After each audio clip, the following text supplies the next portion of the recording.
एक बालक ने प्रश्न पूछा है कि मेरे किसी पूर्वकृत कर्म के कारण किसी ने मेरा अहित कर दिया, पर मैं चाह कर भी भूल नहीं पाता। आपके सत्संग के द्वारा मुझे समय समय पर बल मिलता है, मुझे परमार्थ का ही मार्ग अपनाना है, और आप ही कहते हैं कि कर्म ही कोई ना कोई रूप लेकर आता है। मैं सत्संग के बल से उनके संग रहकर चलने का प्रयास कर रहा हूं, लेकिन भूल नहीं पा रहा हूं। आपके मुख से सुना है पहले क्षमा करो, पर यह मुझसे हो नहीं पा रहा है। मेरे लिए कोई ना कोई मार्ग बताइए, मेरा मार्गदर्शन करिए। देखो, आपने सबसे पहली बात कही ना, उसी में ही भूल है। स्थिति को समझने में ही आपसे भूल हो रही है। आप कह रहे हैं कि मेरे किसी कर्म के कारण किसी ने मेरा अहित कर दिया, तो आप अपने अहित के लिए अपने कर्म को भी दोषी बता रहे हैं और साथ साथ किसी को भी दोषी बता रहे हैं। नहीं नहीं, यही तो मैंने आपसे सदा कहा है, किसी ने अहित नहीं किया, वो कोई नहीं है, वो कुछ नहीं है, कर्म ही है। अभी अभी आपकी दृष्टि में वो व्यक्ति बना हुआ है ना, अभी आप इस बात को कह तो रहे हैं, लेकिन अभी आप इस बात को पूर्ण रूपेण स्वीकार नहीं कर पा रहे कि व्यक्ति नहीं है, ये कर्म है, मेरा ही कृत कर्म है जो ये आकार लेकर आया है। यदि आप उस व्यक्ति को देखें ही नहीं तो फिर उस पर क्रोध कैसे आएगा? उसको क्षमा करने का भी प्रश्न कहाँ है? आप कह रहे हैं कि आपने कहा पहले क्षमा करो। किसको क्षमा करोगे आप? इसका अर्थ तो यही है कि आप केवल मुख से बोल रहे हो, लेकिन दोषी तो आप उस व्यक्ति को मान ही रहे हो ना, तभी तो उसको क्षमा करने का प्रश्न आपके सामने उपस्थित हो रहा है।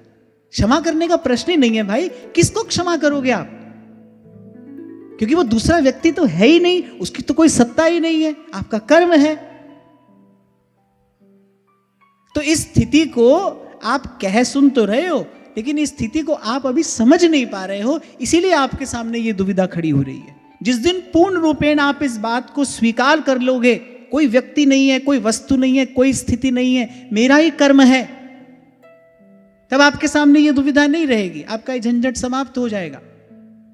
आपने दो बातें ऐसी कही जिससे ये स्पष्ट हो गया, आप जो बात कह रहे हो ना, केवल कह रहे हो, उसको मान नहीं रहे हो, आप उस बात को पूर्णतया स्वीकार नहीं कर रहे हो। पहली पंक्ति में आपने कहा मेरे किसी कर्म के कारण किसी ने मेरा अहित कर दिया, फिर तो कर्म भी है और वो किसी भी है।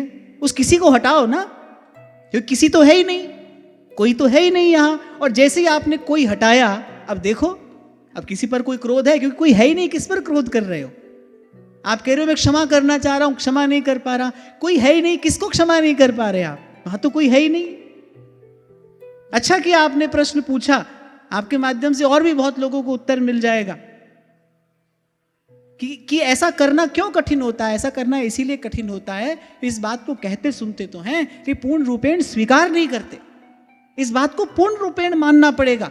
अर्ध कुक्कुटी न्याय से कार्य सिद्ध नहीं होता, आधी बात माने आधी नहीं माने, इसको पूर्ण रूपेण मानना पड़ेगा। और यही सत्य है, और सत्य कभी भी आधा अधूरा आ नहीं सकता, वो तो जब जीवन में आएगा पूरा का पूरा ही आएगा। सत्य ही तो है जिसको खंड खंड नहीं किया जा सकता, जिसको टुकड़ों में नहीं बांटा जा सकता, वो तो अपने आप में पूर्ण है, पूर्ण नहीं रहता। और यही पूर्ण सत्य है।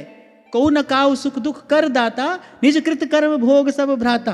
तो अगर आपको क्रोध करना है तो भी अपने ऊपर करो, क्षमा करना है तो भी अपने आप को क्षमा करो, दूसरा तो कोई नहीं है, आपका ही कर्म है।